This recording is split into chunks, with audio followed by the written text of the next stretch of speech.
Buenas noches, good evening. I'm Marta Moreno Vega, Director and Founder of Creative Justice Initiative. And I welcome you to a series of conversations that are cross-cultural in their focus. And why? Because historically, the power of our organizing has been in bringing people together and organizing towards justice. And we're in a historical moment now, and this is why we developed the series Culture, Race, Myth, Art, and Justice. Because the intersectionality of these disciplines are really one. When you look at how we form our cultures, how we form our spirituality, and how we form our organizing. And what we wish to do today, and in the process of the series, is bring you into this conversation, bring you in as all of us are activists, because what we care for, what we are passionate about is what drives us. And at this moment where our voting rights are being questioned, where people are being kept away from enjoying democracy, which is the promise, we need to stand up. We need to be part of it. And when we started these conversations 4.5, 5 years ago, we understood that the democracy that is still in the becoming was being challenged, and that fascism was in the process of being instituted. And we understand that we stand for justice, we stand for civil rights, we stand for racial rights, and we stand for family and community. And to assure that, we needed to come together to make sure that we were an active part of sustaining a democracy. And it is the voice of the artists, it is the voice of cultural workers, it is the voice of community, it is the voice of our parents, our grandparents, and now us, that will assure that future. So welcome to our dialogue.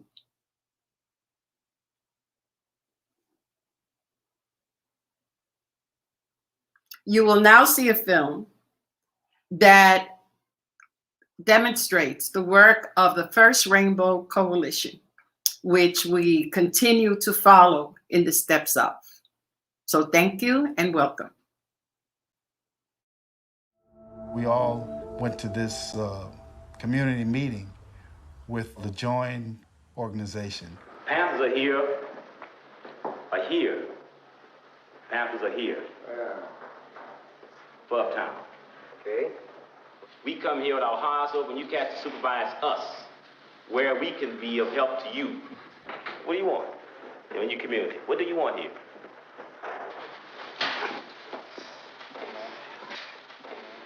Are you afraid of the pain? You want to take berets off, man, or what, man? There were a lot of suspicions about the Black Panthers, that they were gun-carrying terrorists. It was a scenario that I had never been in before. I see some guys with Confederate flag patches. I was a little concerned. The thing we got to deal with is concept of poverty, man. We got to erase the color thing, see? The building's not fit for dogs to live in, but humans having to pay $144 a month for the thing. They sell the building, to new ownership.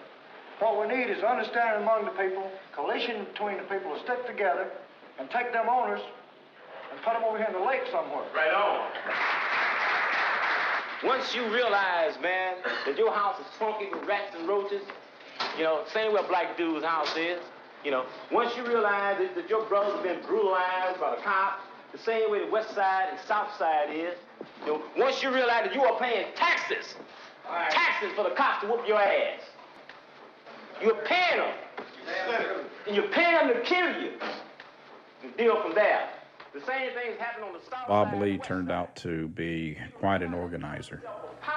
And he says, yeah, my name is Bobby Lee, but my real name is Robert E. Lee. And we all laughed. We said, you got to be kidding me. Who's here that want to see this thing move? Yeah, man. Right on. But the first thing we talk about now is how we're going to organize. Where are we going to organize? And, we're all going to get run out of here eventually. That was a good meeting. It was. It got everybody It got everybody riled up. It was a good start to a coalition.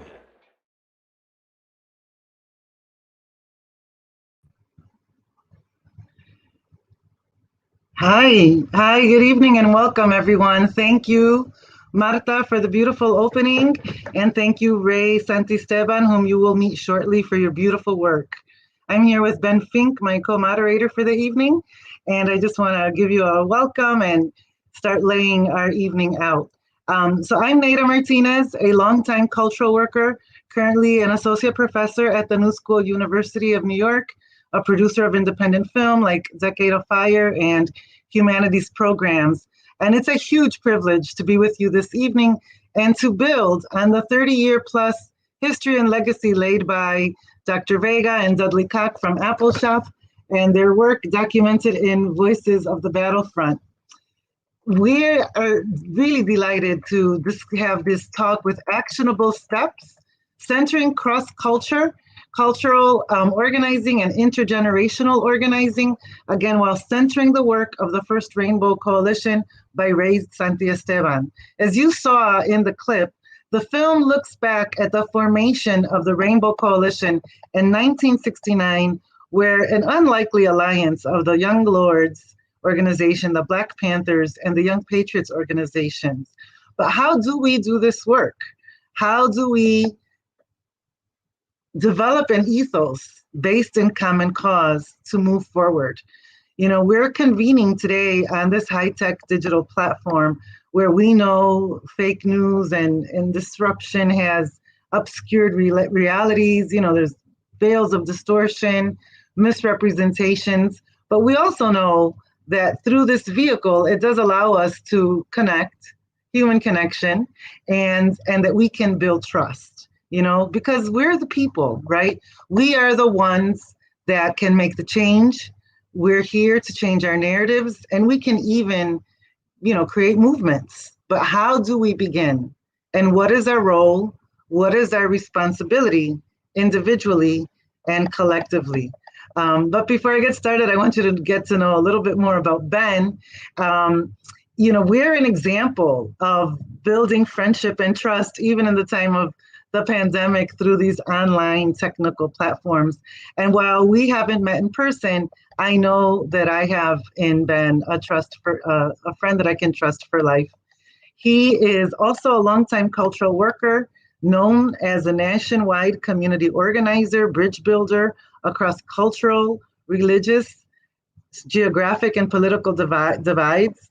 He was previously a lead organizer with Performing Our Future, a coalition, and a former founding organizer of the Lecter County Culture Club. He's worked closely with Dudley Koch at Appalshop and the grassroots culture and media work that they've forged in Eastern Kentucky Coalfield. So I'm really delighted to introduce you to Ben, and Ben will kind of walk through the nuts and bolts very quickly.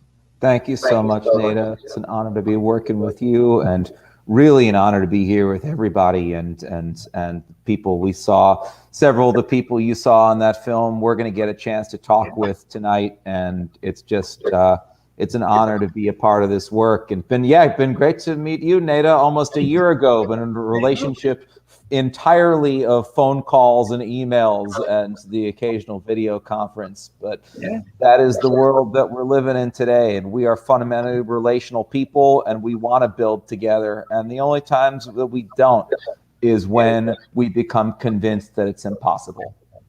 And unfortunately, that's a thing that we are dealing with a lot these days. Oh, you can't work with those people. They're of that race. They're of that religion. They're of that nationality, that ethnicity. They believe that. They voted for that. They wear those kind of clothes, etc. You got to be purged of your, sins as a person before you can work together, all that. This is the world we're swimming in. And it's a world that makes it harder for us to come together, recognize exactly what Bobby Lee showed us in that clip that we all saw, and work together on it, not in spite of our differences, recognizing the richness of those differences and what so many of us can bring to the work together in a way that is stronger than any of us or any of our cultures, any of our communities can be separate from that. But the beauty of what we're doing here starting tonight is we're not just talking about this work, we are doing this work. And that's what I want to frame right now for us before we bring on our panel and get into the conversation, which is everybody that is here tonight is invited, is welcome, is encouraged to step into this work, as Neda and I have. What we're going to do tonight is the first step in a cultural organizing process. And cultural organizing, for people that aren't familiar with it, it's a little bit different from conventional organizing and activism. I'm going to quote briefly from a piece that I wrote last year with Denise Griffin Johnson, longtime cultural organizer in West Baltimore at the Art Social Community Network. We said that conventional community organizing and activism typically work from deficits, where you identify what's missing, find and mobilize the people who agree with you, call out the inequity and injustice, and fight the bad guys. And that's not what cultural organizing is about. Like conventional organizing, it's about building power, organized people and organized money and organized ideas. But the difference is we're organizing not around problems just, but around projects. People coming together, sharing stories, expressing what moves and matters to them, and listening to other people do the same. Where the goal is not for us all to agree, for all to have the same story, but to weave those experiences and perspectives into a bigger story where we all see ourselves reflected. That's what we want to invite you all into doing with us. And tonight's the first step. Tonight, we're going to lay out a lot of the groundwork, a lot of the big issues with this inspiring intergenerational group of people, of media makers and organizers that have been doing this in all sorts of different ways. And then leaving tonight at the end of the meeting, we're going to talk about, we want to encourage everybody that's interested to take this work back into your communities, to screen the first Rainbow Coalition, that film that we just saw a clip of, to do a story circle with your communities. We're going to do a training in how to do story circles next week. We'll tell you more about that at the end.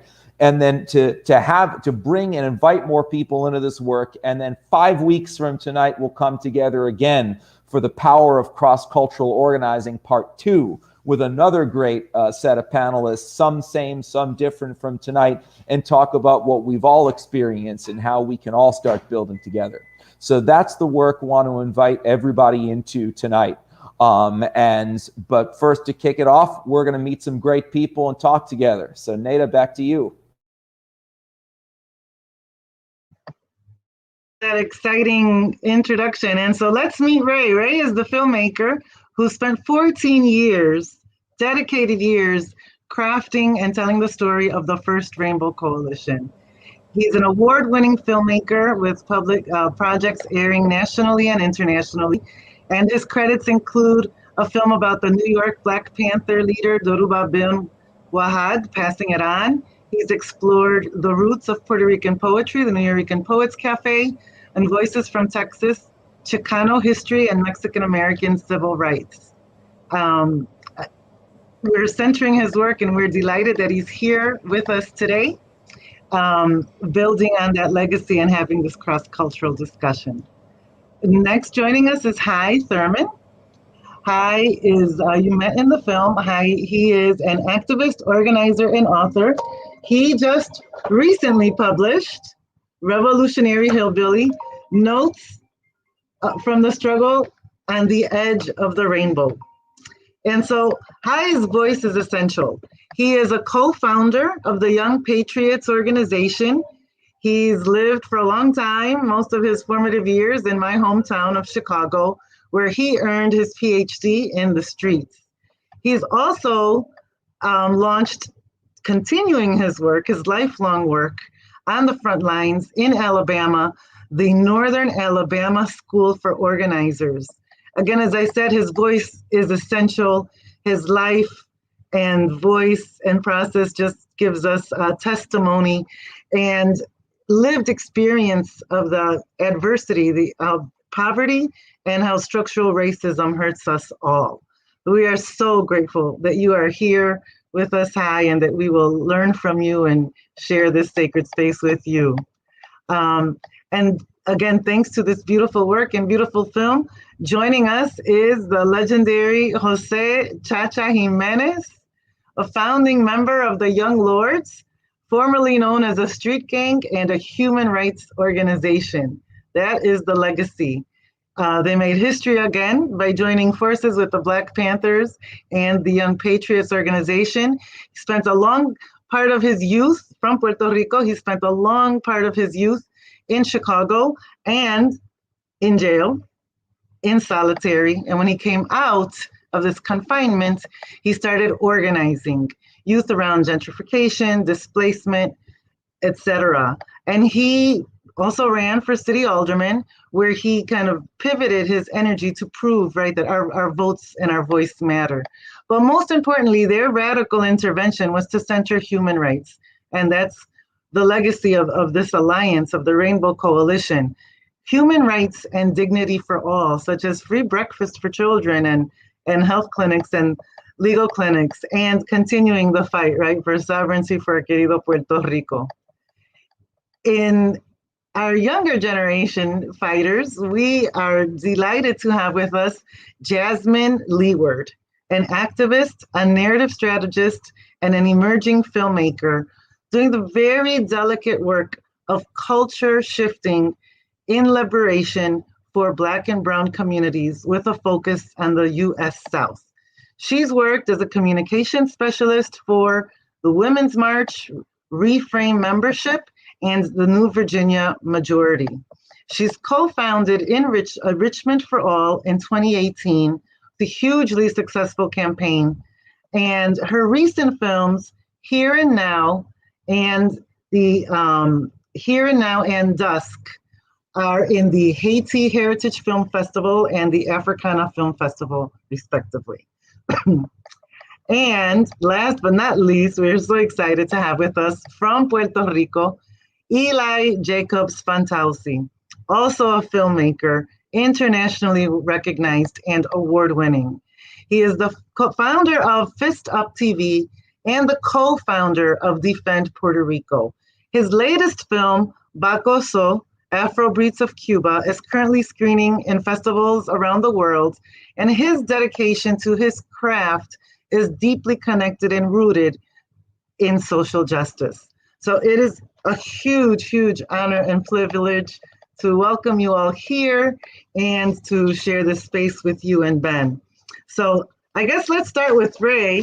Ray, who spent 14 years making and telling the story. And so you're a documentary filmmaker, but now you're putting your work out in community. So if there's anything I've left out of your bio that you want to share with the audience, please, for all of you, let them know. But what do you think, in this moment are the most pressing challenges and opportunities? What are you learning about having conversations across the country with different groups in relationship to your film? One of the things I found very early on is that the film touches upon so many things. It touches upon gentrification. It touches upon police brutality.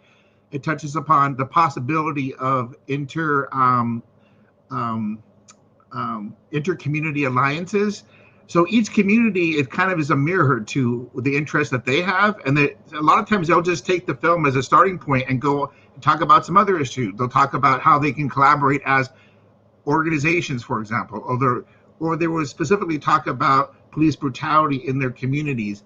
And so it's actually been a learning experience for me, because I was amazed that I thought people would be talking about one thing, but they tend to be talking about a lot of different things, and there's a new life to the film. So I'm learning from my own film by hearing other people talk about it and how they can use it in their own lives today. And I think that's the genius, I think, of some ways, of the work that the Young Lords, the Black Panthers, and the Young Patriots were doing, is that they were forming, working with ideas that are 50 years ahead of their time, 60 years ahead of the time, the things that they were trying to do, of course, before all the repression came in and those movements were disrupted. And I think that says a large part about why they were disruptive, because where they were going is where our communities need to be, but the people in power do not want these. Like why stop a free breakfast for children's program? What is the purpose of doing that? Why stop a free clothing program or a health clinic? There's no reason to do that. We're still grappling with free healthcare today. And the young lords, young patriots had free health clinics in their communities. And those eventually were closed because of the repression. So it's interesting, we talked about past and present, is that we're still grappling with these issues. And when communities do decide to take it upon themselves to make positive change, there's oftentimes a negative response from the government and authorities, shutting down the very things that they keep telling us we need in our communities. And so that's been the great experience for me as a filmmaker, just watching how other communities are embracing the film and using it as a starting point to talk about other things happening today. Ray, could I ask you as a follow-up, is there, just to offer one example of something you heard, a reaction to the film that you've heard that's making you rethink it or see it in a new light, the way you just talked about? Well, there was a discussion we had. I got some support for Impact, one of my early Impact grants from Working Films. And we had a discussion in Atlanta with 5 African-American run organizations. And this was one of my first screenings that I attended. And again, I thought they were going to talk about the film and about the movements of their past and the communities, but they literally were like, "Oh, I'm glad that we're here together. What are you working on?" And so it actually started forming, possible interactions later on, just because what you realize is oftentimes groups don't really interact with each other. And the film brings communities and groups together.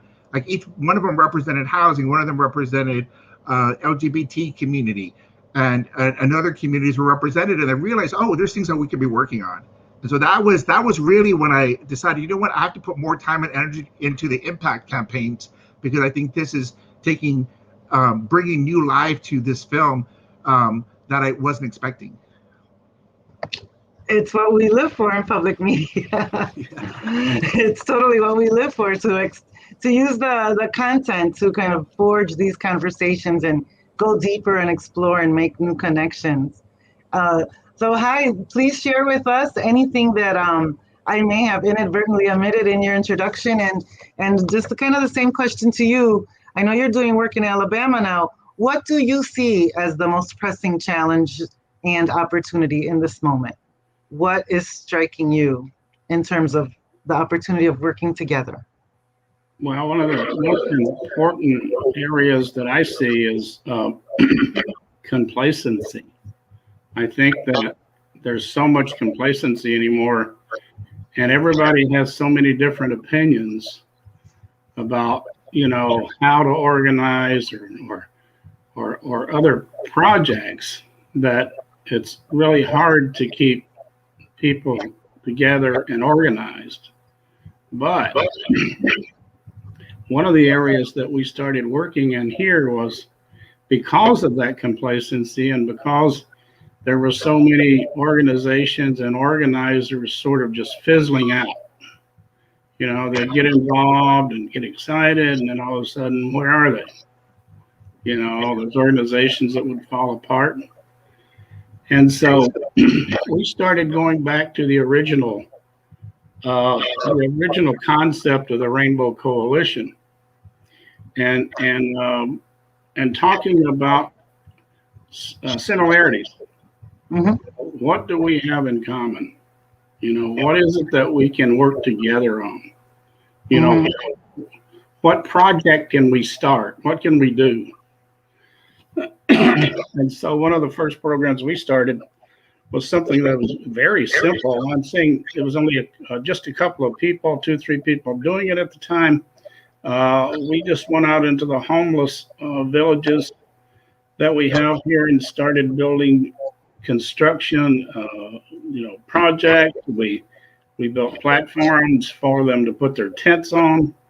Their animals. We built them dog houses and platforms for them, and we had something for them to put their belongings on. And that made a lot of difference within the community, because these poor folks, homeless people, in bad weather, they sometimes lose everything that they have. Mm-hmm. What we were doing is we were taking care of a need, an immediate need, but we were also talking to them about why shouldn't they be able to organize? Mm-hmm. You know, they're very important too. You know, and there's a lot of, you know, some of these people they have an encyclopedia of knowledge, you know, and one of the biggest problems that some of the people that that want to be organizers don't know how to ask questions. Mm-hmm. They're either afraid, or you know, they're either you know, afraid of offending or whatever.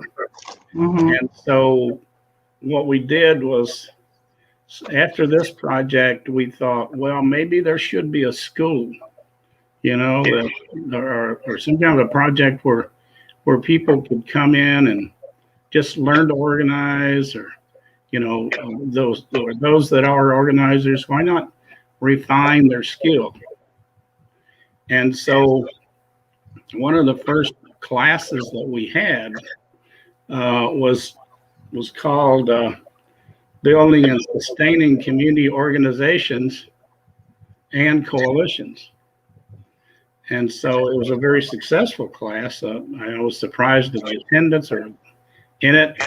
And we went over 18 to 20 different definitions of an organizer. Wow. And we explained what the different differences were.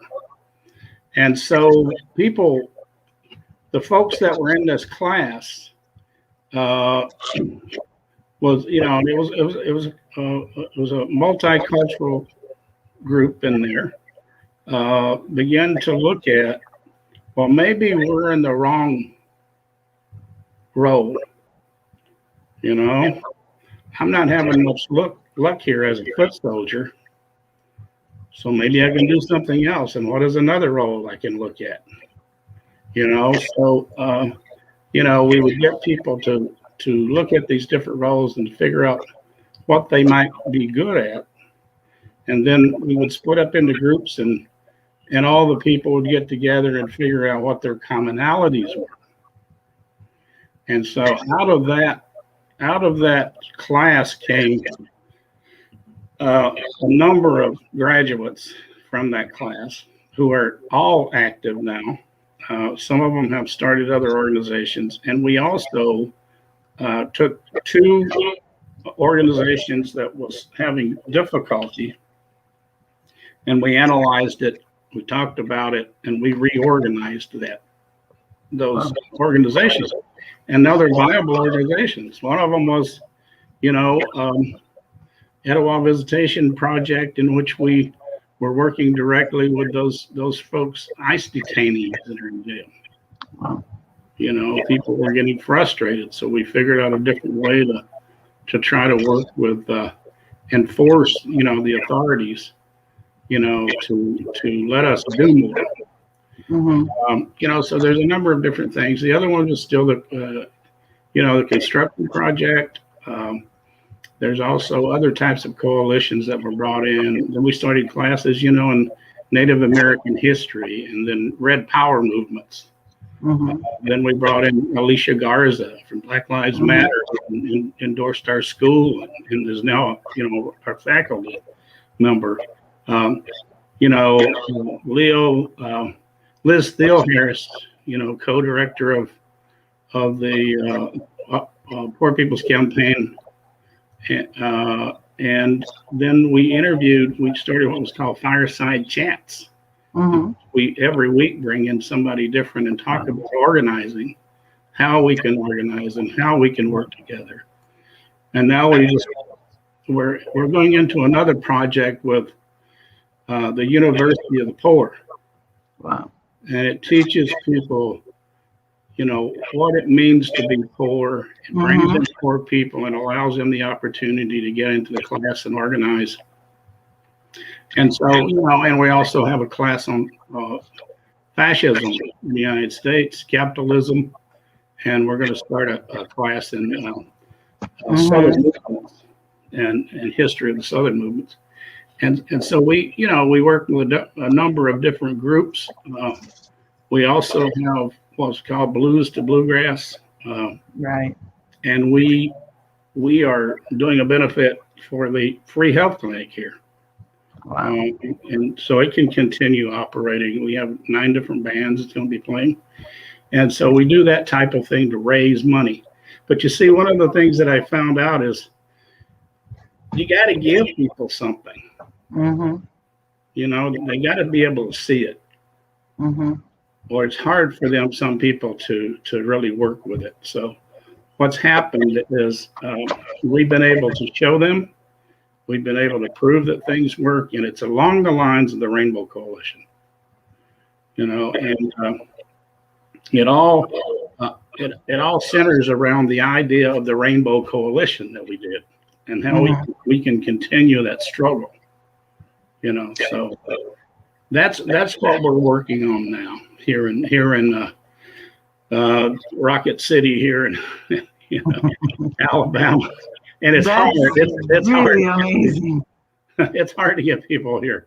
You know, it really is to get people to meetings, but it's coming along very, and we've gotten the eye of a lot of different groups now, and we're getting, we've been involved in the electoral process, which I don't believe in. I want to dismantle the whole thing, but we got to work at where we are, and we have to work with people where they are. And recently we were at a rally, and there a group of Trump supporters came in. Kids, these were young kids from high school, and they were standing around with this was a woman's march that we were on, and they were standing around, kind of watching everything. And so we went right in the middle of them and started talking to them, about, not about them supporting Trump, but we talked about them, supporting the homeless in the community, and what they thought about that. We didn't bring up police brutality. We didn't bring up any of that stuff, but we brought up things that were tangible that they could be involved in. And it was kind of amazing, because when they left, each one of them came by the table and shook our hands. Now they could still support Trump. Who knows? But you got to plant the seed somewhere. Wow. You can't be afraid. You can't be complacent. You got to step out of, somebody. I used to say comfort zones, and now people say no. They're different layers. There's different layers of people's beliefs, so you have to, kind of recognize that. So, and we developed a 7-point program out of our 11-point program now that we're working on too. That's amazing. Thank you so much for bringing this work forward and for focusing on what you can work together on and what we can do. It's so critical. And I also love it in your book where you lift also the voice of a friend of yours, an academic, who talks about that, how we kind of vilify the poor instead of really unpacking the systems that create the persistent poverty and how that denigrates human dignity. So I wanted to ask Jasmine to jump in, since you're also working in the South. How do you do what you do, and how do you find the challenges today, and what are the opportunities that you see today? Yeah, thank you. I think for me, one thing at this very moment that I'm looking at is really understanding cultural organizing beyond just cross-racial organizing. For my personal story, I have a father that immigrated here from Ghana, and my mother has been in the South for many generations. Her family's from the South. And, I see these distinctions between all of us who are racialized as Black in the South. And there's still being different connections or fissures between, Black immigrant identities and cultures and African-American ones. And so it's been challenging me to think deeper even about what cross-cultural organizing means and what it could be. The film I'm working on right now there's a Nigerian Black basketball coach teaching young folks who are predominantly African American. And there's just so much power in that story as well. So I've been looking at that a lot. I think one of the challenges that we're seeing right now, especially as a filmmaker, films take time and money to make. And so when you sit down and really dedicate your time and energy to a project, what I've had to do is really figure out what is it that what stories are we gonna need to be told in 10 years, right? What is there going to be a need for us to be listening to in 10 years? And that takes a lot of deep understanding and knowledge of the past and this present moment, because it's kind of like juggling two balls at once. You're telling a relevant story right now, and you're hopefully telling a story that's going to be relevant for decades to come. And so I'm really focusing on the patterns, but I think that everything feels urgent. And I think,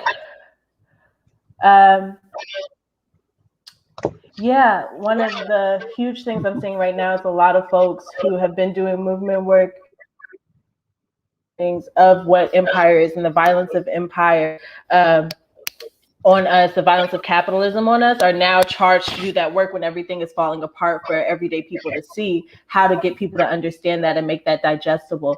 So I think there's a huge opportunity right now to really find these unique moments. I do a lot of shorts as well, just kind of recapping and digesting moments, putting regular people in conversation with people who have deep understanding of policy. But as an artist, I try to deeply intertwine policy in my work, and the policies that are actually, we have opportunities right now for, legalizing marijuana that can transform the ways that we're criminalized. So how are we taking these moments to really highlight these individual policy opportunities we have to really intervene in the lives of our people for the future? And I think that takes a lot of work to really kind of take that deep understanding and knowledge of the systems and to be able to make them digestible for people in a way that really spreads and has impact. So I know nothing about basketball, but I'm out here making a basketball film because I know America, I know my people love sports. It's and culture. I'm like, right, it is culture. And it's like, how do I take this and talk about the move bombings? How do I take this and talk about the incessant gentrification of the city, all while these girls are playing a game and winning and thriving in it, right? So I think also just interweaving hope at every moment that I can to combat that cynicism that we're all facing when everything's crumbling, when we're being hunted, is the work and the opportunities that I see right now is to really dig deep into that hope, and to do that work with people who are deeply policy minded and who have the kind of policy pathway to more freedom for our people. Well, hope is critical in building common ground.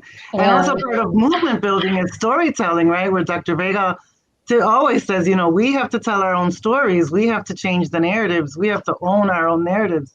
So how are you contributing to that kind of work, building on the liberation for Puerto Rico that Chacha has worked on for many years? Eli, how is this movement building work centering on what you're doing in Puerto Rico these days? So we have a great project called Defend Puerto Rico, uplifting the stories locally on the island. I think the moment that we're in, something very exciting is seeing people repatriate to the motherland and going home, wherever that home is, and also upholding and lifting indigenous communities, telling people I'm from Borinquen, I'm from the land of the Arawak, the Taino, saying where you're from. So those are all things that are interesting. That are coming more popular now. I think we need to be aware of the repression. If they're wicked enough to kill Malcolm, wicked enough to kill Martin, and so many of our leaders, then they haven't gone anywhere. They just changed tactics. So we need to be aware of what those tactics are. I think that's hard. But what I'm excited about is decentralized leadership. So they can't just kill a Fred Hampton. There's many Fred Hamptons. I think it's easy through this film to see that fighting for Black liberation is fighting for everybody's liberation. I think that's important. I think when you fight for the people with the least amount of rights, the least amount of opportunity, you're fighting for everybody's opportunities. That's how you get a Young Lords. That's how you get a Native American movement. is because of a Black Panther Party. And so we have to uplift and hold that. And in terms of storytelling, I'm super excited as a filmmaker about non-extractive storytelling. The documentary world has continued to go into our communities, take stories, and leave us worse off than before. And when it was good, just leave it the same. So how do we tell stories with communities, not about communities? And how do we do it in a non-extractive way? And I think the moment that we can name it as capitalism and say, this is what's messing us up, is the moment that they get scared. That's the moment they killed all of those people that I just mentioned, because it wasn't just about a culture or a practice or a people moving forward. It was about all of us moving forward and pointing out the system that is keeping us down. It was So about Eli, all of us moving forward and the poor people really coming together. Yes. But, Chacha, how do you see the work now in a continuum, like building on your legacy? What are the links that you are seeing that can fuel us and sustain us as you kind of see, your observations around challenges and opportunities of this present moment? With the Rainbow Coalition, we just worked with the people that we were already working with and then found a way to come together. And I think we need to continue to work within our own community and try to find ways to unite. We saw what we see today, that it's the same struggle and that we cannot do it by ourselves. And so we needed to organize our people, tighten them up, and move towards coalitions. And so I think that's the continuing process that we need to do, is to continue the work that we're all doing and to find ways to unite with other people besides us, to spread the movement even further. It's simple stated, but it's hard work. But I think that's what we need to be doing. Chacha, can you talk about work that you're involved with now, or that you know about, that you feel like is doing that or has got the potential to do that? I'm just continuing to stay in contact with the people that we've been working all these years. So it's just a matter, it doesn't go away, it's just expanding. There's new contacts. So I'm just continuing to remain focused on our contacts and to be active, involved.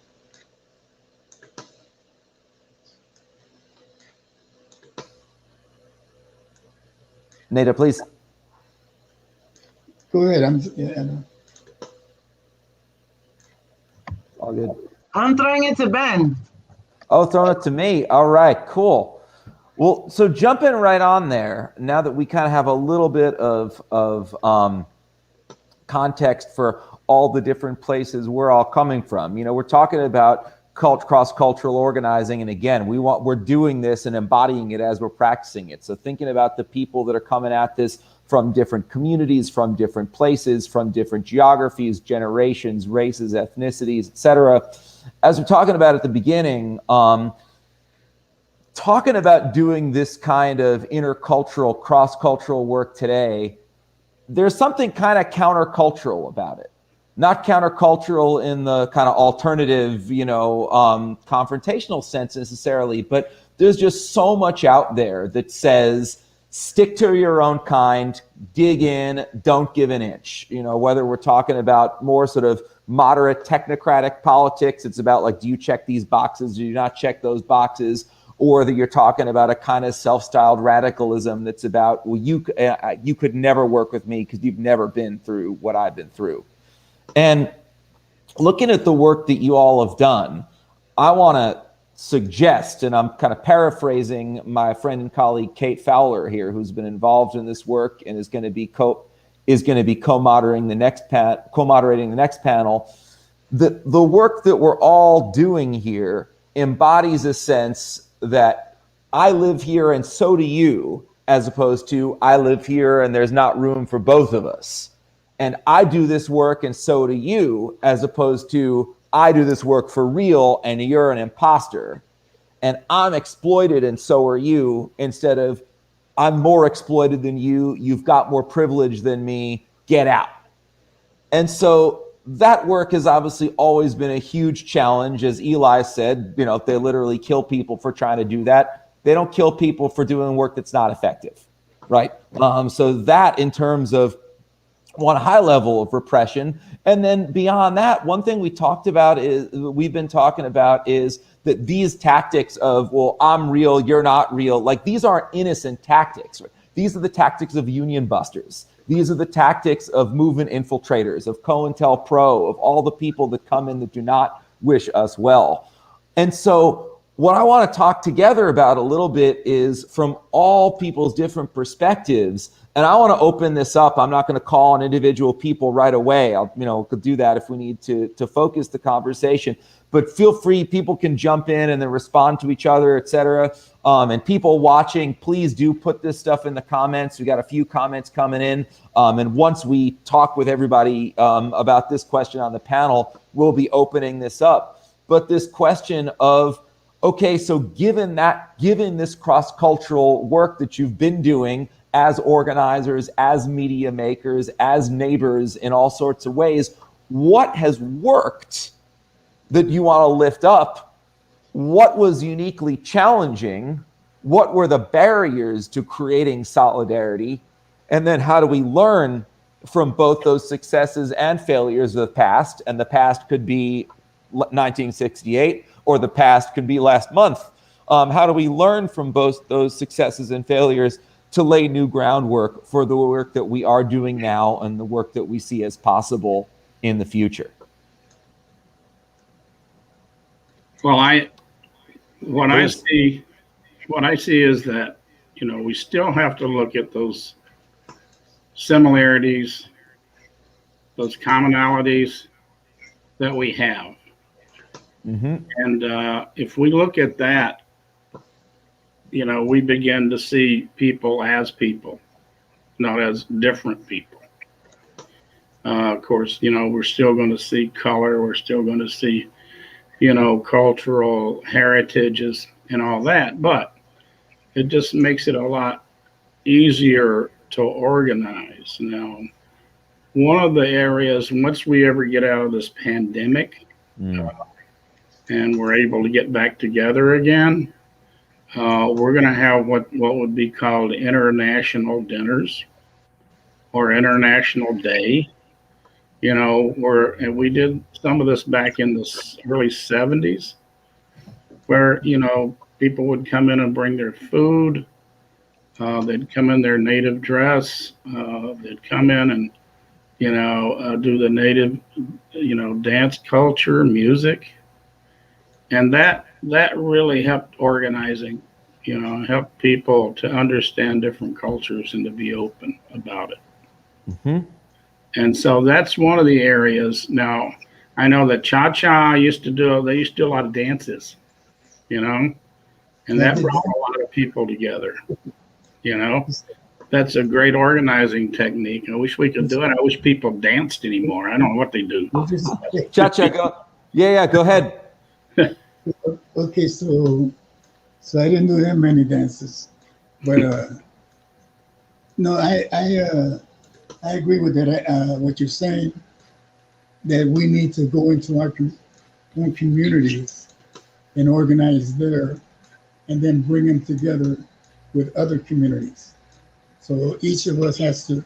That's one of the things we said in the 60s. Each one of us has to organize our own neighborhoods, mm-hmm. our own communities, and then bring them together in a united force, because we're all fighting the same enemy. Imperialism, capitalism, whatever. That's what we're fighting. Individualism.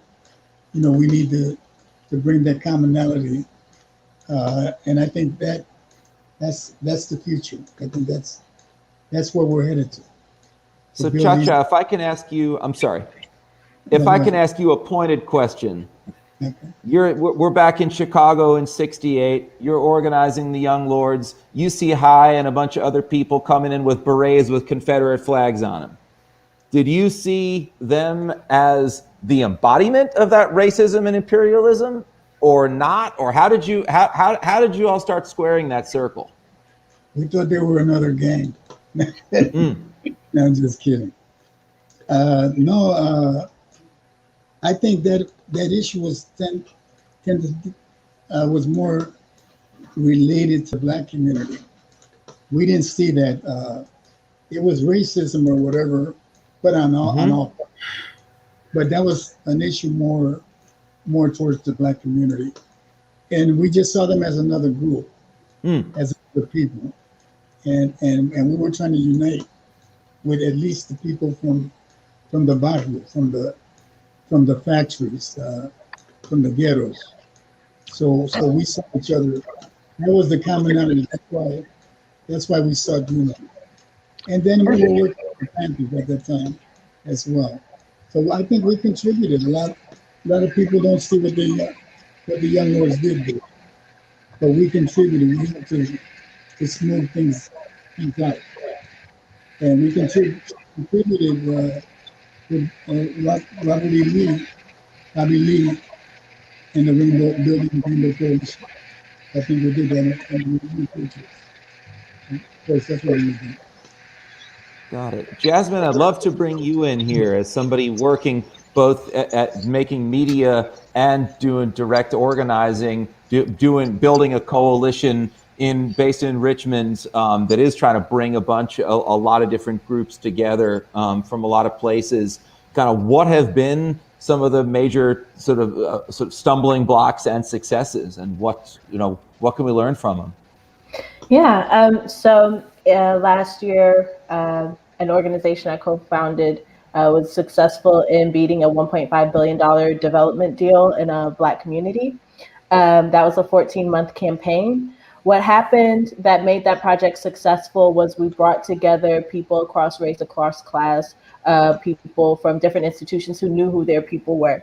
So there's also a college, a university in the area, and those folks who got organized, there were people working deeply in housing. So we found an issue that actually impacted and intersected so many different fights that we had a common goal that was easy to get behind. We had people who were very brilliant, very willing to be able to lead people. Leadership was a deep part of that. One of the shorts I made that I shared with you, Ben, was a short where we found someone from the community who talked about the East India Company and that work in India where she had come from, and the patterns that they had seen in India from their hometown and how those patterns were being repeated. And we also had that conversation with an elder who is an indigenous woman who also saw and was able to make connections between the colonization of her people hundreds of years ago. And it was just really kind of an alchemy of bringing the right people together at the right time, and people who were relentless. I think having that relentless energy is really critical in organizing and having a specific goal and having the ability to articulate how all of our lives will be better at the other side of this was really critical. Where we fell short was the coalition that we built long term, especially with the uprisings that happened over the summer. A lot of movement organizations are seeing this in this moment. And that brings me to, I think, what one of the hugest solutions are for combating this is really articulating what accountability looks like when you're working across race and across class. Without those conversations beforehand, without having a deep understanding of what it means to be accountable to the people that you are in service to, especially if you do not hold certain intersecting and interlocking oppressions, there is a huge possibility that is going to disrupt the power that we are all working to build. And so I think really understanding what accountability is, not as a buzzword, but like how we are harming folks, how we are actually helping people and seeing our own power and seeing power in other people to be able to get this work done is really critical. And I really do feel like this moment is very particular. We're really in a wrinkle in time of sorts where we're able to move people far much more to a radical mindset where everybody is stopping and realizing, oh, something is wrong. And so when you bring together the people who are able to articulate what is wrong and what we can do to change that, and actually have specific campaigns, specific projects for people to work towards beyond like charity, to really feel a part and be a part of something, then those other barriers of race start to disintegrate, right? When you have a singular project, I think I firmly believe in the power of campaigns, firmly believe in the power of specific projects to be able to do that work of linking us all together. Got a comment and a question and follow up. That's really, really helpful framing. So the comment is, one thing that I heard from everybody that's talked, and including in what you just said, Jasmine, is we come together based on kind of two categories of things. One is the stuff that is oppressing everybody. And fighting back against that. So a shared issue about housing, about poverty, about the effects of capitalism and imperialism and this stuff, and fighting that. But also a key way that we come together to do that is what we're going to make together. So the film that you talked about, Jasmine, the dancing that Chacha and I were talking about, the coming together around that food. And that is, if you're just coming together to fight, then you are leaving some of the most powerful stuff we got on the table. So I wanted to lift that up because it's so often that we're talking about just one or the other. And what's so clear in all the work that we're doing is it's both, and it's got to be both. And we got to draw from the shared traditions and the stuff we want to make together in order to address the challenges that are too big for any of us or our communities to address alone. What I want to ask you, Jasmine, if you don't mind sharing a little bit more, is because this question about accountability and cross-cultural work is so important, if you wouldn't mind sharing a little bit of the story so you were saying that that's where the stumbling block was in the past year in the context of these movements that have really arisen, and challenges with accountability. Kind of what happened, and what got in the way? You muted. Yeah, I think that when it came time for when the uprisings first happened over the summer, there was a moment where the values that our organization had espoused about, really having on the same playing field this fight beyond electoral campaigns to really fight for and get in the ground, to get in the trenches for our freedom, for our collective liberation, when it came time to do that through resources, when it came time to do that through trusting each other and understanding the decisions that were made about when to be in the streets. It became isolated into deeply electoral work. There was just conflicts about how to get there. It happens. We've seen this happen over and over again. And that trust gets disintegrated, that trust gets damaged when that accountability, when that trust doesn't show up, and when there's an attempt to really hold power and not have that power diffused across race, across gender, across class. And so understanding that, having deep knowledge of that, prioritizing, I think one of the main things that happened as well was in this moment where every white person is looking to do something, there was a huge influx of people that had we had no kind of like game plan for really understanding how to operate with these folks, and having people feel not just a general level of safety, but actually with such invasive, the COINTELPRO, with all of these other things, how are we managing that?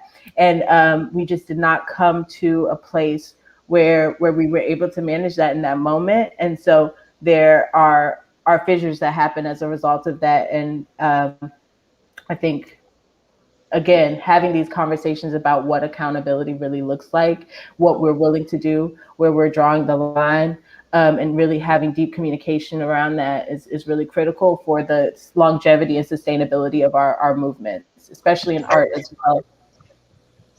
Thank you, Jasmine. Nada, you looking to get a word in edgewise? Yeah, no, so in the film, Chacha, you say that people are learning to struggle together and people are learning to fight together. How did the movements, this time that we live, this national uprising, international uprising, of Black Lives Matter make you reflect about your founding of the Young Lords and its evolution into a human rights organization?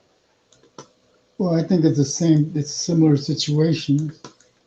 I guess we could say the same thing today.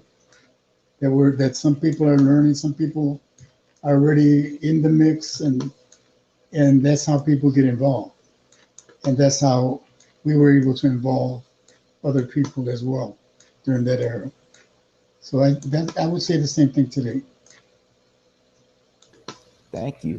Eli, I'd love to, I was going to say, you talk, I feel like you're talking the same language. Love to hear any, in particular, in addition to whatever else you want to share, specific stories about the way that accountability that Jasmine was talking about and that you were talking about before, that you've been able to do it, that you've been able to make it happen.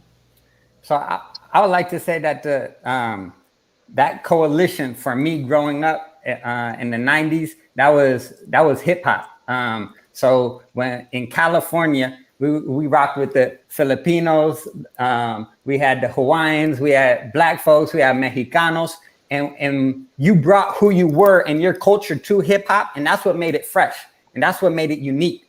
And what happened was it got commodified, and we no longer held the reins of what was being pushed around the world.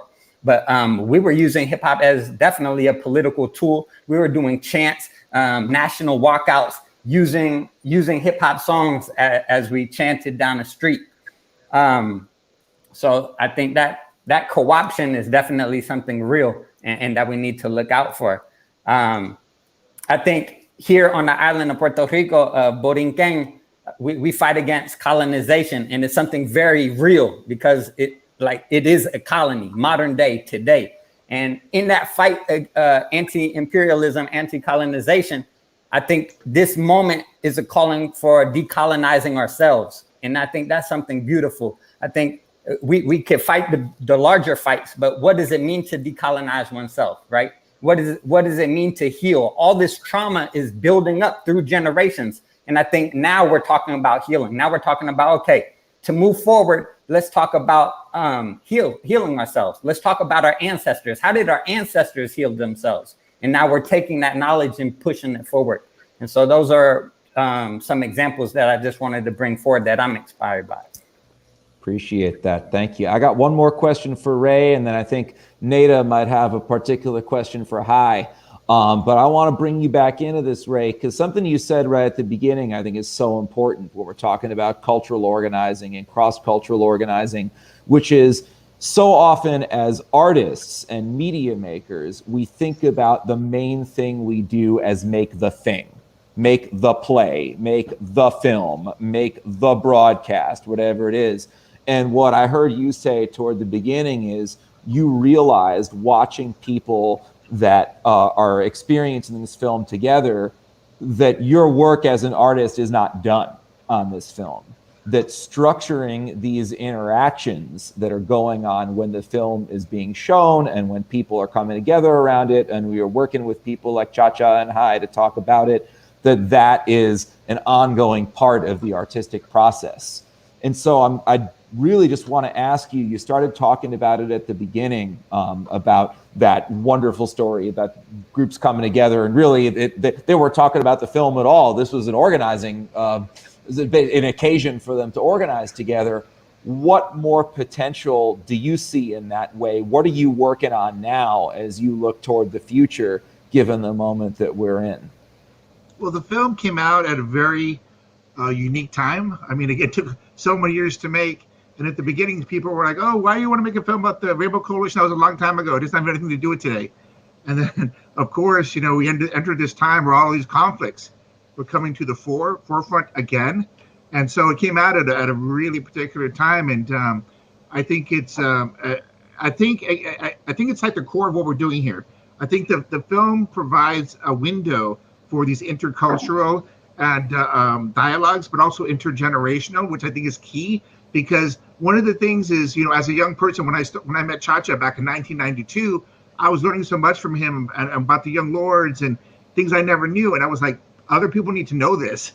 And so that was my inspiration as a young person, learning on my own what I thought was an important history, and then realizing, hey, we need to get this information out there. Everything that I've learned over these years needs to be out there in the public, so our communities can know that as we work towards our goals today, the path has been laid in some ways. It's not, rather than recreate the wheel, we can take inspiration from groups like the Rainbow Coalition and what they did at that time. And I think just that one simple idea is so important, is that this is not uncharted territory. Our communities have always worked together and supported each other.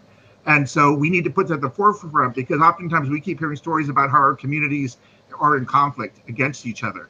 And so I wanted to forefront a positive story that was real. And it was one of those like truth is stranger than fiction stories. When you think about it, I mean, again, Black Panther named Robert E. Lee. How are you gonna write that? You can't make that. Yeah, Hollywood would toss that one out if you put it in a screenplay, right? Yeah, I mean, there's so much like that, and so that's the way I and again, I just took inspiration. I'm a filmmaker, and this film took so long to make it. To tell you the truth, I was exhausted when it was over. I didn't want to do much. I wanted to just crawl up into a ball and just stay there for months. But I did start, just really getting inspired by these conversations that I was witnessing, and realizing that, that there was this life that this film could have. And luckily, Firelight Media supported me for some impact discussions. They're helping to support this conversation I have with Hai and Chacha appearing.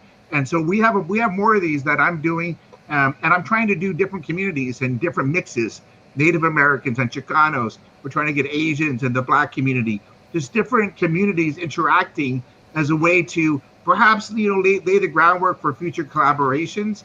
And in my mind, whenever groups get together, I've only seen good things come out of that, and I want to encourage those kind of dialogues in hopes that people can find commonality. Again, I'm learning. Everything I'm saying, I learned from the Rainbow Coalition. I learned from Hai and Chacha.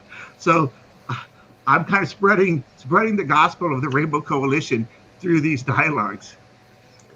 Absolutely. And so in the film, Bob Lee makes this poignant remark around respecting people's top values. And so then there's this iconic moment in the film, and powerful, with the Confederate flag. And so I'm really curious, how, what was your process of learning and unlearning? You eventually come to your own realization that the Confederate flag symbolizes hate. So what was that process like for you, and how does it inform you today and how you connect with people and all different kinds of people? Well, first of all, that flag, being raised in the South, it was always there. And when I went to Chicago, I was like 17 years old, and the flag was there. I mean, it was there in the uptown community. It was in the bars. A lot of people, had the bumper sticker and all that.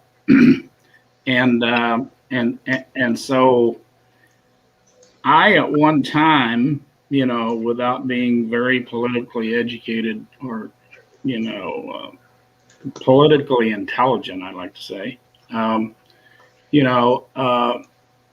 saw the flag as being a heritage, because that's what we were taught, and even in, in the past with I've seen the TV series, The Dukes of Hazzard, with the flag on the top of the car and that type of thing. So, we were educated, all of our lives, that this was a symbol that was a part of our culture. And so as I got involved in Chicago with some political groups, which were really, kind of gang people, street people turned political, we began to look at that flag as being, literally a flag of hate. And we had to do some real soul searching in this, because a lot of us, we had to be educated by other people. And a lot of that was from some of the students for a Democratic Society that came into the community to help people find jobs. And a lot of these people were, organizers around, social needs. And so we were able to have conversations about that, but we also began to realize and to, intermix with, associate with people from various cultures and countries. And so we began to, see these people as brothers and sisters.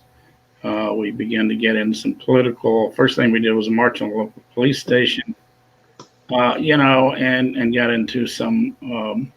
Actually, got into a presidential campaign with Eldridge Cleaver, one of Black Panther, running for president, and they wanted someone, a poor white person, to run as a vice president.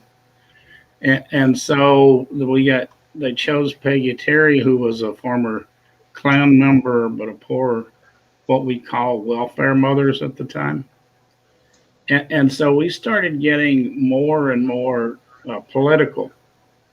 And so we thought, how can we use this flag? We abandoned the flag, but we thought, wait a minute, maybe it can spark a conversation with people.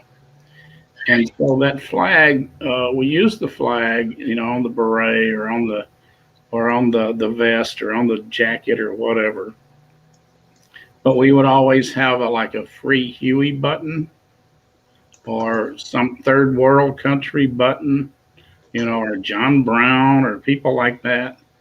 And then it would spark a conversation with people.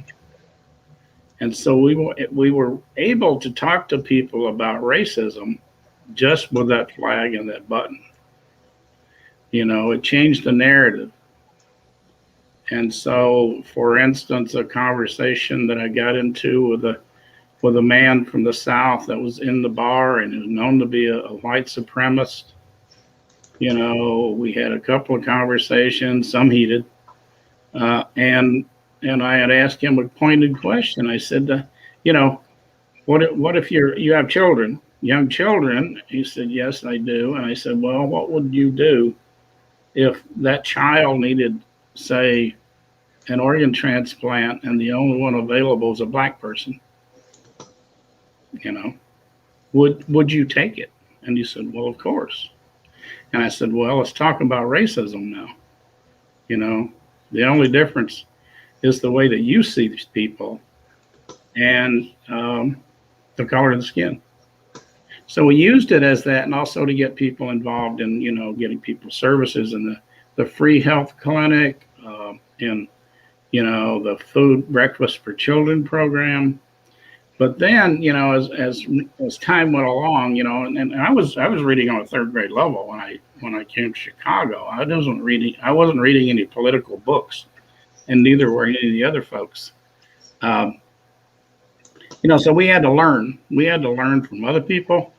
We had to learn from what we could decipher out of television. But one of the things that we were sure of was that we were racist. And we had to admit that we were racist. But that didn't stop us from being anti-racist. And so I had the conversation with Fred Hampton about us and this flag. And I said, why on earth would you ever allow somebody like us to be a part of this coalition? We've owned your people, we've killed your people, we've enslaved your people, we've raped your people, we've done all these atrocities to you, your people. Why would you let us into this? And I said, plus, we had this flag. And he said, well, you got to meet people where they are, their values. And he said, I know you're racist, but I know you're anti-racist because we know it from the work that you're doing. And we know this, we can accept you into this coalition because we can't have the revolution without you. So that was a very powerful conversation for us. And so after that, the Young Patriots in Chicago quit wearing the flag.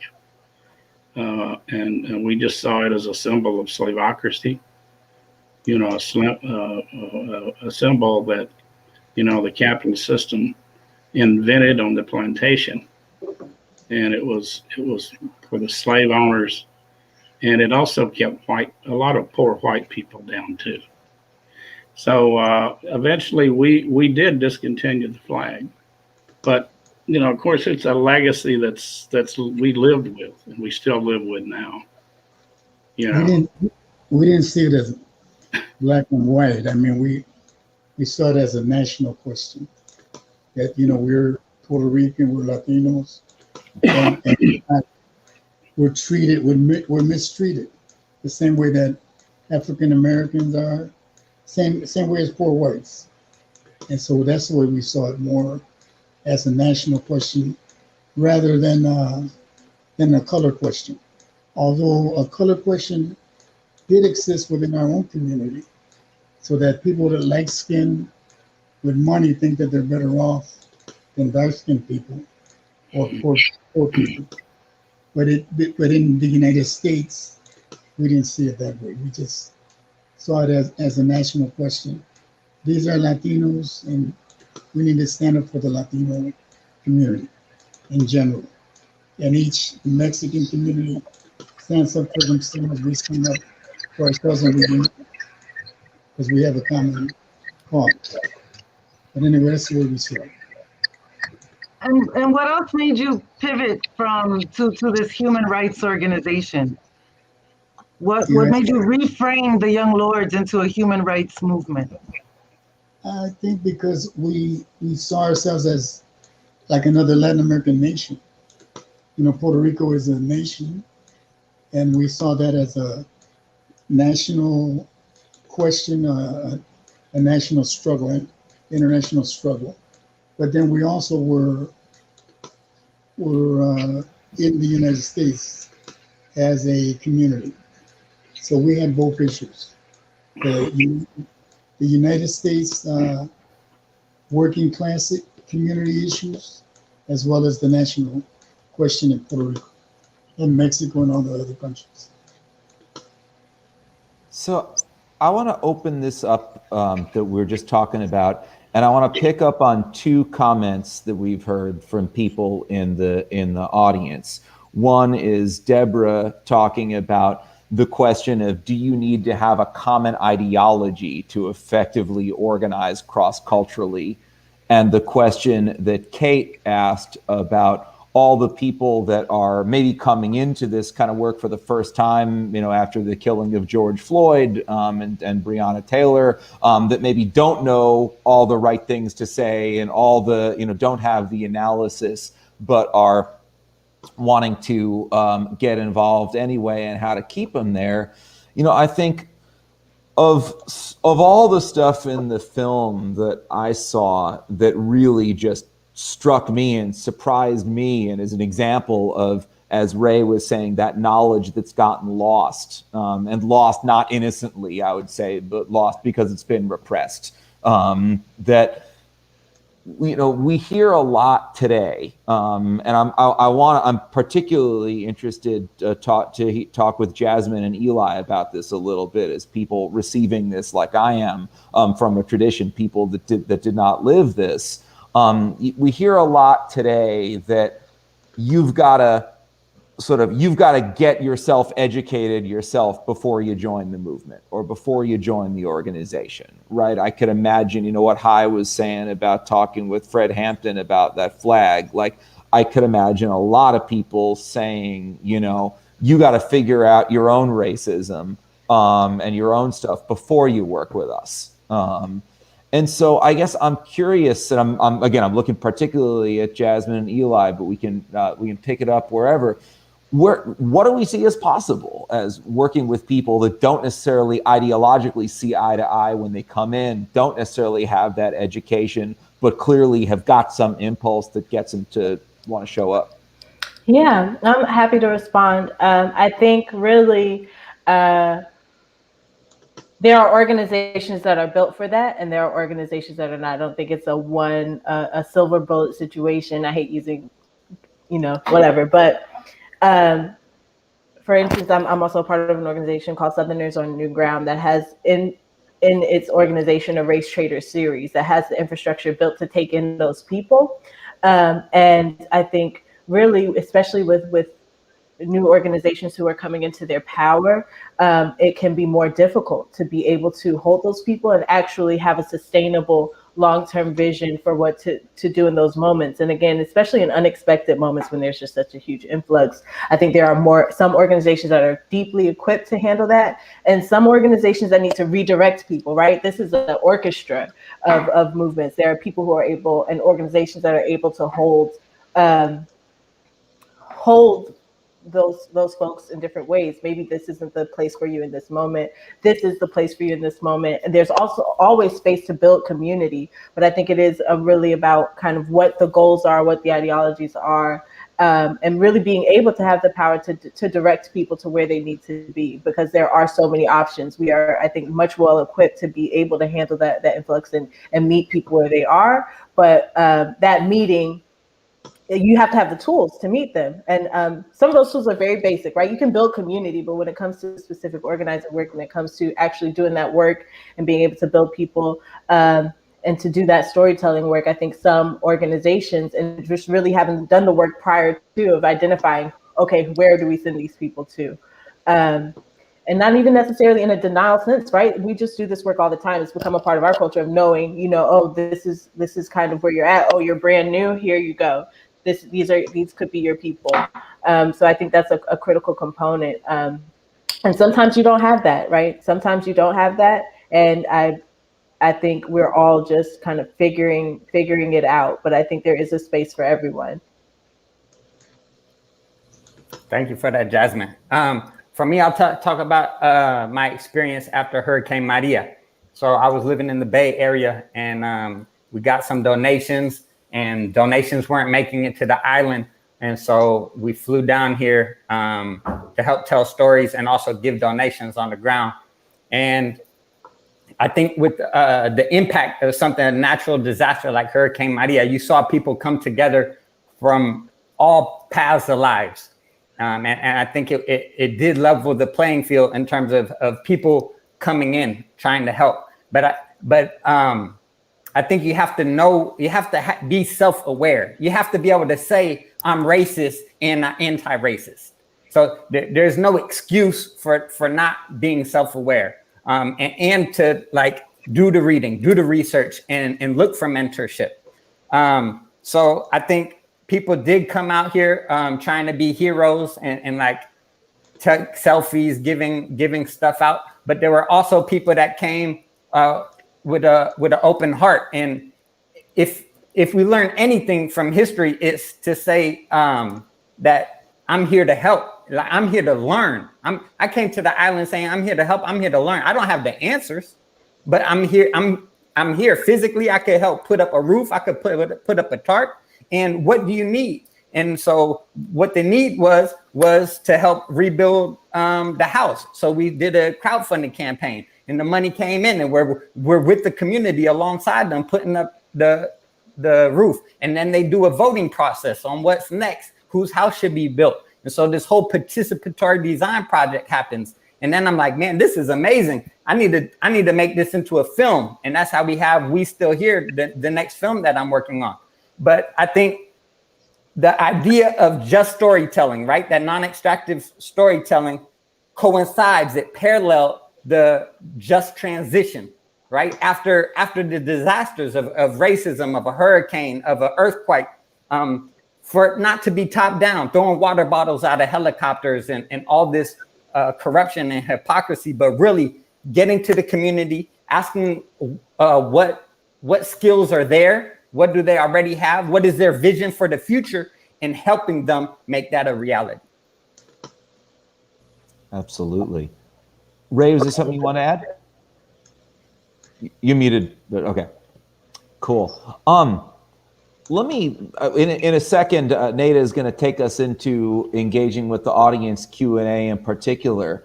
But I think a comment and a question. I think what you were saying, Eli, about something like a hurricane, like that's so important, right? Like there's the work that is an acute crisis, and then there is the work that's chronic, that's ongoing. And one thing that cultural organizing does really importantly is to take this work that when it is when it is chronic, when it's just, oh, well, clearly there's always been homelessness. It's like, yeah, but that's a crisis too.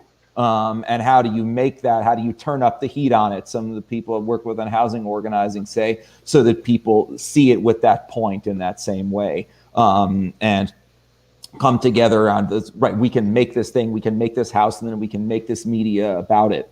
So I think it's really beautifully said.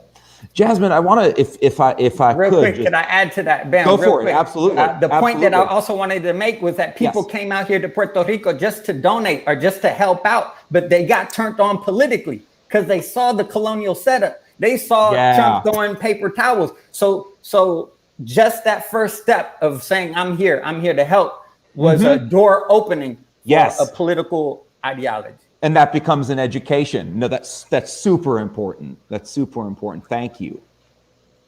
The question I want to ask you, Jasmine, to follow up on what you were saying, which is really important, is I know, having worked in places like East Kentucky, not far from where High is at, there's a lot of white people who I think would be ripe for this work in the way that you and Eli were both talking about, that wouldn't necessarily be ready to self-identify as race traders, right? Like that would be a bridge too far to say that I'm gonna, because what I'm trying to get at is, and this not specifically dedicated toward you, Jasmine, although feel free to jump in, is how do we make it so that people can stand proudly in their communities, be proud of where they come from, be proud of their actual heritage, not the part that's a hate symbol, but their actual heritage, and also say we want to work together cross-culturally, that we don't have to, because so much of the dominant rhetoric is if you want to work on cross-cultural issues, and you have to give up being, proud of where you come from and your heritage. And that's so clearly not true, as evidenced by what happened in Chicago in '68 and so many other places. So I guess that's my question, is how do we make it possible for both of those things to happen?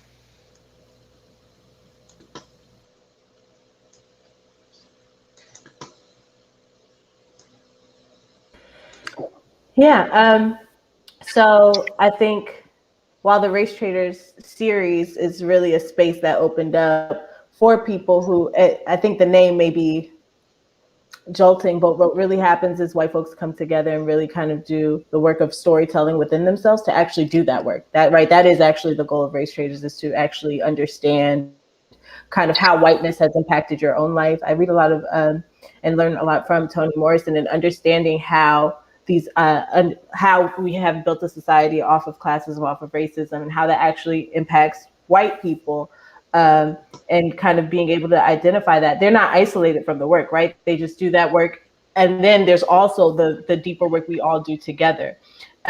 So yeah, I think just really having intentionality. I think Black people especially have to be so intentional about our own identities, about how we move through the world. I think we're in a moment where it's really critical for folks to analyze the structures and systems that perpetuate racialized violence in a way. And then simultaneously, it's critical for us to have the understanding that we can't do this work without each other, to actually do that work of coming together.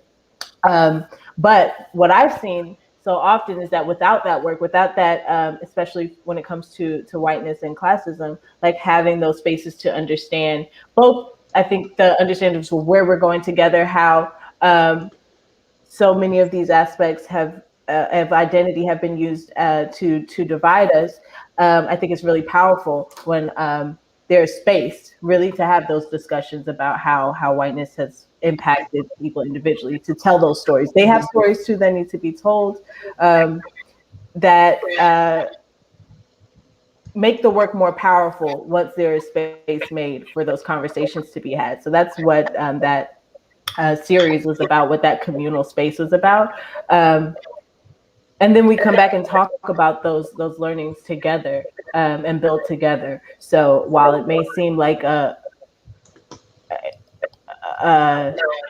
you're being a traitor to your race in the sense that it's denying your identity, that's not it at all. It really is just a space to kind of open up, because there are so few spaces for people to talk about whiteness together. I think there's a lack for that, and I think there's a critical need for that in order for us to be able to continue to do that healing work, because and that understanding doesn't always have to happen in space. I think it can happen both with, people talking about whiteness together, and then us all having conversations about that and telling those stories together. And then, it's easier to have those commonalities come up, especially, again, when we're working on campaigns, we're working to do the thing together, when we have these visions of what we want our future to look like, beyond the racialized structures that we're living in right now. Absolutely. Well, Marangeli kind of rounds up and synthesizes and invites our guest audience to chime in. What you said really struck me in terms of this racialized violence, but culturally erasure too is a violence, like kind of like this brown is the new white, or these BIPOC abbreviations. Something about the film and the legacy of this coalition is that all power to all the people meant black power to black people, white power to white people, brown power to brown people. And so that is a very powerful takeaway for from the film, especially when he said an X to those that are not here. I thought that was a really beautiful moment in the film, but racialized violence is erasure too. And this co-opting of our strategies and our language, it's like we get gaslit constantly. Angeli, we're so glad you're here. Buenas noches, familia. Thank you so much for having me. And thank you for giving your time and sharing all this knowledge and experiences with us. Honored to share space with you. I want to encourage the audience to share your questions. I know you're mesmerized listening to all of them, but please share your questions. We will do our best to answer them within the block of time that we have. If not, we'll make sure to get answers to you. I also want to acknowledge that Dr. Moreno Vega is back with us, and want to give her the opportunity to share a few words if she wants to. If not, we can jump into the questions. Talk to me, Dr. You're muted, Mom. You're muted. Oh, sorry. No hay problema. How do I unmute? Somebody unmute me. Ya la oímos, ya la You're good. You're unmuted. I think we're living I don't think. We know we're living in a historic moment. We're living in a moment where January 6th, right? The Capitol was race rioted, right? In terms of white supremacy. We understand that poverty has increased within our communities, disenfranchised communities. And going back to what Chacha said, how do we organize at the local level, and how do we then cross cultural hands, right, to create change? We're in a really difficult moment in history. And it is our responsibility, right, as individuals and as community, to understand that, number one, because right now we're having a conversation and a majority of our community can't even get online because they do not have, our people do not have the resources, right, to have the luxury of having internet in their communities, right? So we have to understand that the work that we're doing, as Chacha said, has to be at the ground level, right? As well as in the spaces that we occupy, to be able to have these discussions, to make sure that others, right, get ignited by their responsibility being in privileged spaces, right? Because we oftentimes sort of group us as if we're all the same, or we all have the same capacity and access, and we don't, right? And one of the questions I really wanted to get Chacha to answer was, what ignited you to start the Young Lords Party? I remember Felipe saying that what ignited the movement in East Harlem was people said they needed their garbage picked up. There was no political nothing. It was pick up my garbage, right? What ignited that in you, Chacha? Because what ignites in every one of us is what hits us personally. Can we feed our kids? Can we pay the rent? I think that was going on at that time. People were involved, and they were looking for organization to take them further. And all we had was a gang, but it was a gang that wanted to stop fighting and be involved in doing community work. And so it was good for us and good for the community, I guess. That's what got us involved. We just followed the moment, and the movement spread to other communities were also active. So that's how we got involved. Thank you. Thank you so much. Thank you so much. So I'm gonna share a question with you. And I know that you're gonna be seeing comments, people are reacting, they're enjoying the conversation. What are some of the key considerations that organizers should always ask when engaging in community? And you have it on the screen as well. And anybody can jump in. Well, I'll jump in for a quick minute. I think that one of the things that is happening with us is that because so many of us are sort of following university guidelines of what community organizing is, you think that it's a job or you need a label to be an organizer or to be a community organizer. Not. Community organizing comes from your love of your people, your family. If you love your family, you want your family to be well. And if they're lacking something and you see your neighbor, your friend is lacking something, you're an organizer because you have to address what that is. So I think that we need to really, go back, I think, to the root of how a lot of us got involved with this, because now it becomes a job. Almost, almost every organization has a community organizer. It's good that you get paid, but that doesn't define you as an organizer. It defines you as a person getting paid, right?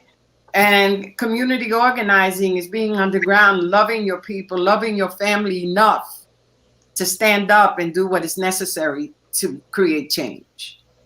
Other folks want to jump in. Key considerations when working in a community.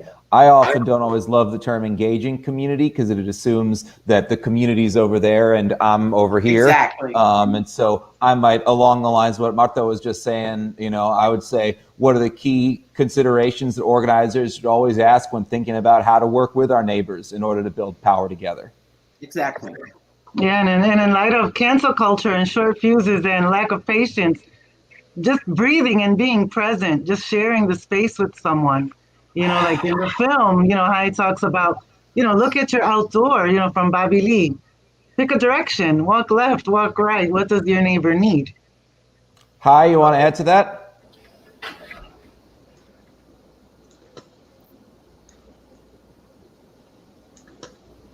You're muted, Hi.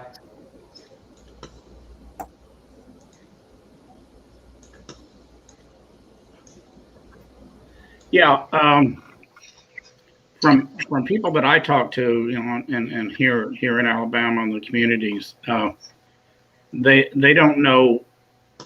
There's so many different needs that sometimes they don't know where to start. Yeah. So we ask them, look to your neighbors. What does your neighbors need? Mm-hmm. What do you need? It could be something very simple. Maybe it's just taking somebody to the grocery store. Maybe it's getting somebody to their doctor's appointment.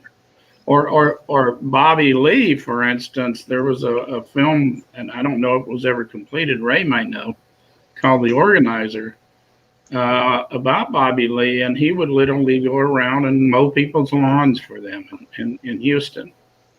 A woman needed some shoes, and he made sure she got it. So there's not really any particular thing unless the community needs a particular thing. Of course, we organized around urban renewal, housing, police brutality, poverty, those types of things, and they still exist.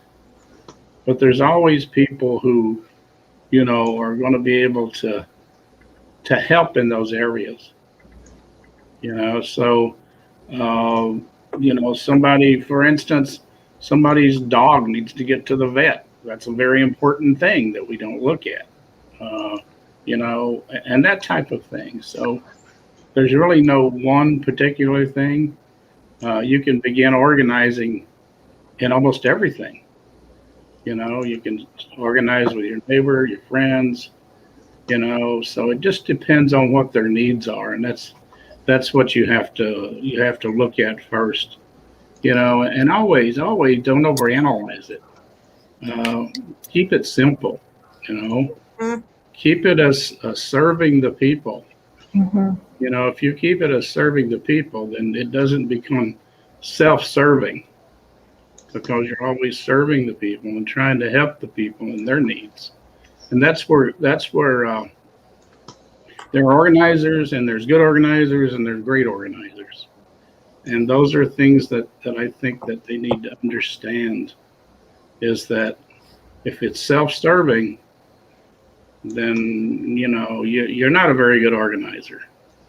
You're not really an organizer. But if it comes from the heart, and trying to help the people, then that is the true definition of an organizer, I think. You're in service to your community. Yeah. Open mind and an open heart. Well, yeah, back in the day, Chacha did it right, but we took the slogan off of the Chicago Police Department cars. We serve and protect, because we did serve and protect our communities because the cops weren't doing it. So, that's another angle that we used. We served and protect, which really pissed the cops off, but then they were already pissed off. That's beautiful. It's like, that's the unfulfilled ideal. We want to serve and protect, not against that. Just cops aren't doing it. Jasmine. Yeah, I think for me, the words of Lila Watson come to mind. If you have come here to help me, you're wasting your time. But if you've come because your liberation is bound up with mine, then let's work together. Deeply believe that a critical question you should be asking is, how is my freedom and my liberation tied up with the community that I am in service to, that I'm working with? We are not safe while anybody is hungry, while anybody is, without. And when you're doing that work, if you feel like you have the ability to be safe, if you have the ability to see liberation without the work of the people that you are serving, or if you don't see yourselves in community together, then that is not work you should probably be doing. But I think it's an easy question to answer, and you can always find an answer. But I think asking yourself that question, identifying it, is critical if you're doing work in community. And I think that's so connected, Jasmine, to what you were saying about the work about understanding for white people the way that whiteness has hurt us too. I think that's critical. All right, Maranjali, another question? We have a question on screen for you from our compañera Kate. How do we sustain these radical shifts of people flocking toward movements during social awakening like this summer, particularly with quick and large influx of people who have not previously been involved in the movement work, often people of privilege, wealth, and or young white folks? Ultimately, we want to retain as many people as possible in the movement work and to deepen their interest and commitment. How do you build that engagement and commitment while still maintaining a central organizing?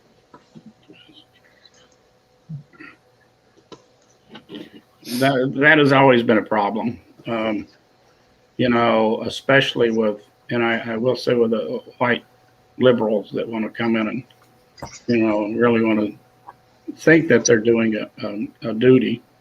We saw an influx of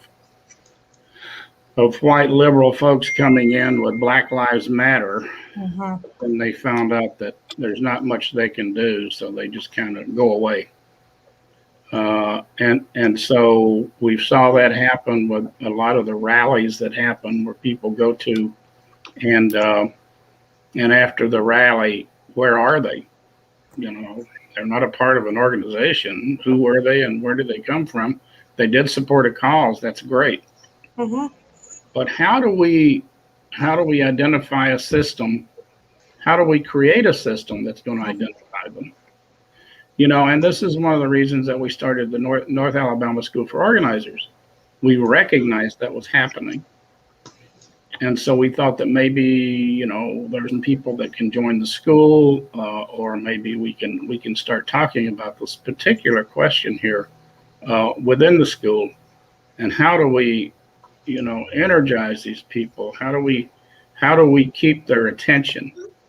You know, and you know, there's a few that will stay, but there's not a lot of them that we see that will stay unless there's a crisis, and then everybody jumps on it. But then after the crisis is over, they go back to where they were before. A lot of people, I'm not saying everybody, but it's important to recognize those people that do stay, because those could become a core group of people. Well, I think that, you know, in organizing, when we did Voices from the Battlefront with Dudley and Lowry Sims and Maria Mesa Baines and so on and so forth, I think the one thing we learned in organizing was to test each other and who would remain. I don't need a lot of people. And this is my personal point of view. I need people I can trust and know are going to stand up when standing up needs to be. I don't need everybody to stay. I'd rather those that don't believe to leave, and leave quickly, right? Because they impede thinking, take time when we don't have time, right? And take a lot of energy, right? To try to convince. If you're not convinced of injustice, if you're not convinced of racism, if you're not convinced that that this richest country in the world has 50% of our children in poverty, then what do you believe in? What do you believe in? Right? That the United States still owns a colony? The oldest colony in the planet? Then what do you believe in? What do you think? Right? And I think that we have to be very clear as to what the goal is. What is the goal is if it's not justice for us all? If it's not to make sure that every child can eat and is fed. And in this country, we're not guaranteeing that. The richest country in the world. And if we can't feed our children, what's the point? Thank you so much for that. Does anybody want to add anything else before we jump into the next question? Yeah, I think also especially when we talk about white folks with wealth that come into movement spaces, I think understanding what relinquishing that wealth, like that is a role that they play, is ceding that wealth. Like resource generation, there are organizations who are having these conversations, but especially people who understand, they're coming in, and if there is an ability or an appetite to really have sustainable work, it's like, what are the things that they movement, identifying that as a way that they can actually support and intervene if they are not yet at the space where they want to do sustainable work, or if they haven't found that common cause, or if they don't understand how their liberation is tied up yet. There's space and community for them, but I think that, that's different folks. There's always opportunity, I think, to be able to find ways for people to get involved in movement. And if that is, if initially that is resourcing this work, then that is also a way to support this work and to continue it. But I definitely agree with you, Martha. I'll just say meeting people where they're at, right? Don't wait for people to come to you or your organization. Get out there and meet them where they are. Where do they convene, and what are the issues that they're faced with? one of the ideas that I had after the hurricane was to bring a solar generator out here to the island. And so what we did was we did a cinema project, just bring folks together. And it's still happening today. Even with the coronavirus, you could still gather people outside and watch a film and discuss it. And I'm excited for a lot of you that can now do these story circles with the Rainbow Coalition, right? And watch this film together in community, because like this discussion that we're having now is going to be so powerful. So I can't wait to bring this film into Cine Solar. We're going to show it here out here in Borinquen. Thank you for that, Eli. And plug, people. Remember, this is the beginning of a series. So there is an opportunity to participate in the training, to do the story circles in your community. That's where it's at. That's the work that we need to do. So please join us on the 29th and then tell us all about it on April 28th. We have another question now, and we're going to get into Trump territory, right? So Trump is using patriots and the context of the word to develop his new party, coloring the work of the original patriots. How do we frame and manage that? Who wants to go? Well, I can respond. He's also trying to use, there's also the Young Patriot Organization, and now he's trying to use Young Patriot Society. And so there's two different organizations here that they've started talking about, and it's what we're doing now, I think, is what's going to help to explain what the way that he's trying to use the Patriots. He probably never heard of the Patriots, the Young Patriots, Patriot Party, but to him, patriotism, the Patriots means something completely different than what it does to us. And so we have to use this type of this type of media that you're doing now and raise film. And I don't, it's going to get confusing. It's already getting confusing for us, that people are already mistaking the Young Patriots with the Patriot with Trump. Am I right in guessing there are people that have tried to say just abandon the word patriot, don't use it, it doesn't mean that anymore? And how do you respond to that? And they're calling us white supremacists. It's actually been said on several podcasts that Fred Hampton worked with white supremacists in Chicago and Uptown and around the country. So that's already being distorted. And there's a couple of there's 3 or 4 different broadcasts out there now that have used that. And so we're trying, we find ourselves trying to defend ourselves, but you can only go so far. And I think with the types of, with this documentary, there's a new book. There's a book called Hillbilly Nationalists. It's getting a second printing.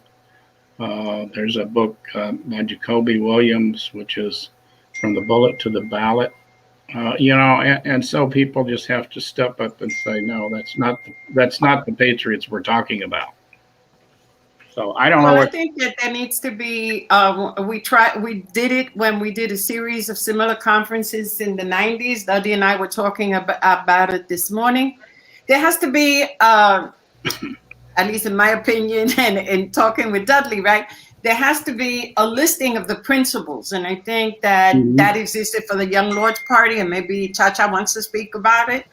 That there is a listing of principles that we all have to adhere to. Right? With similar definitions and similar actions if you're doing this work. So that people understand what the vision is, right? What the principles are, what the ethic is of what work we're doing. And it doesn't get confused with the work that others are doing. Absolutely. Principles that we look at. Strikingly similar in terms of your human rights framing. Okay. Go ahead, Chacha. you have to look at the community first, instead of just going into the class struggle, what some people try to do. And so we have to start at the community level. And within that is the class struggle. And what I mean by that is, if we don't make it cultural, it's not going to reflect the people that we work with. So Puerto Ricans have to talk about Puerto Rico and the independence of Puerto Rico as part of the class struggle, as part of the Rainbow Coalition, in the same way as other communities have to bring them up. So I think that's the difference, where we're not trying to start the class struggle and say, okay, it's working class against the bourgeoisie, but this is the community. And within that, we develop a common agenda for all of us, but we always are class, cultural separate. And that's important. I don't know if I've been in more confusion, but that's the way we see it. Yeah, well, in the story circles, those of us that join the story circles will be able to study the point programs of the Black Panthers, of the Young Lords organization, and the Young Patriots organization, to see how strikingly similar and common cause and common values they are. So that's going to be really exciting. So on that subject, as we are in our dwindling minutes, want to let people know about next steps to get involved, because this is obviously the beginning of a much bigger conversation.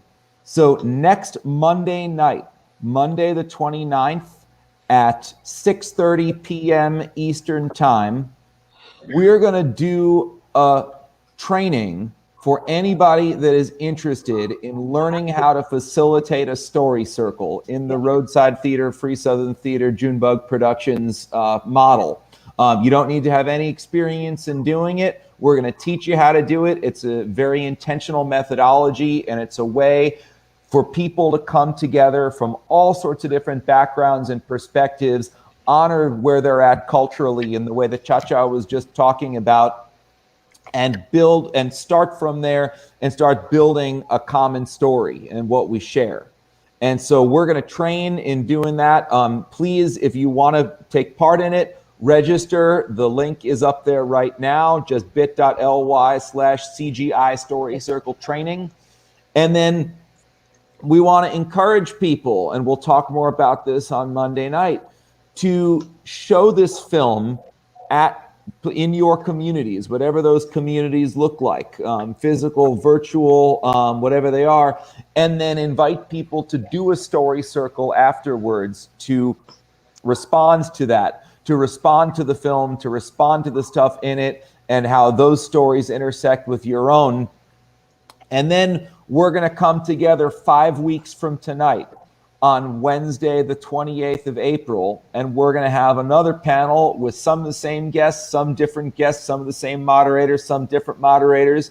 And in there, we're going to have a lot of opportunity for people to come who have done story circles, who have gotten these perspectives, and all share what we have learned. It's going to be a town hall gathering, and we're going to talk about how are we bringing these stories up into the here and now, and where do we go from here. So invite everybody to register for the story circle training on Monday, then to do those story circles over the next 5 weeks in your own communities. Like Marta said, start organizing where you are. Like Hai said, look to the left, look to the right, look in front of you, wherever you go, work with the people that are there, and then we'll come back and share 5 weeks from tonight. Thank you, Ben. Thank you for the fabulous energy. We have one closing question. Plug for the 29. We're definitely, and the question comes, I need to acknowledge, from a fellow filmmaker, Jenica Carmona, who is the director of Millie and the Lords. So how do we keep these allies on long term, especially when they realize that true change is going to involve the ceding of power and privilege that they themselves may be benefiting from? That's a great question to close the conversation.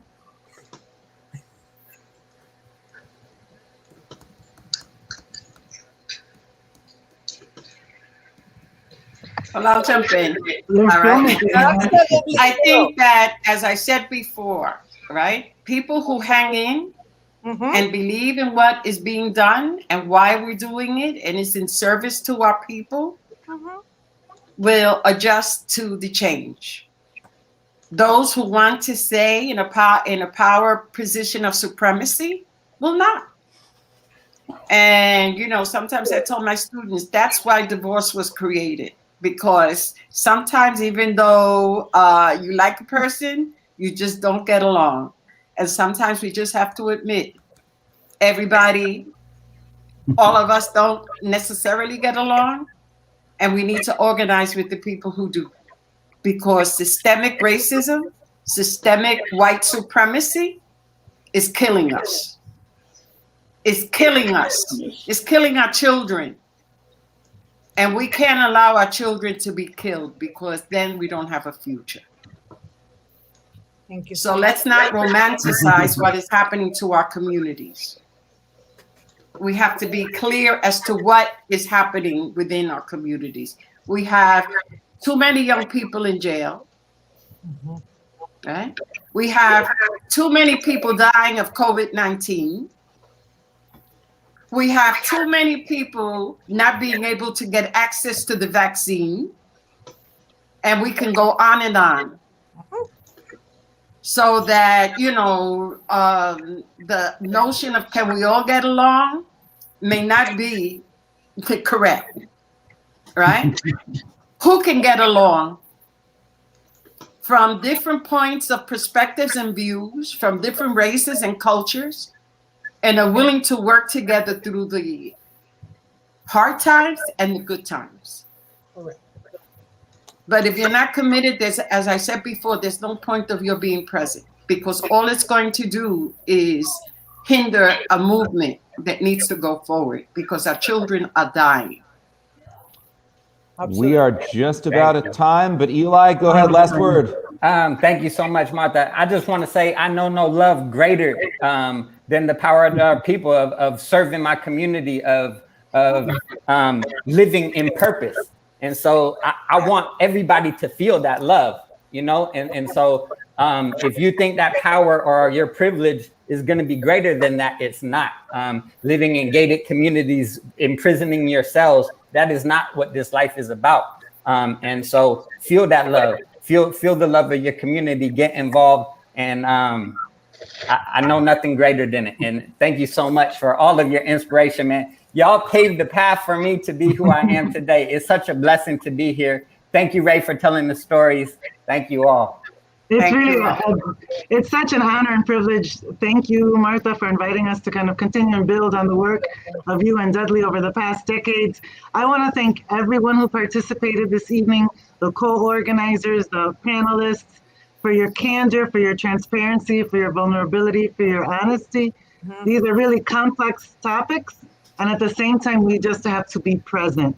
So we look forward to continuing these conversations, and thank you for wanting to go on this experiment with us. It's the first time we're doing the story circles, but we will build and we will organize together.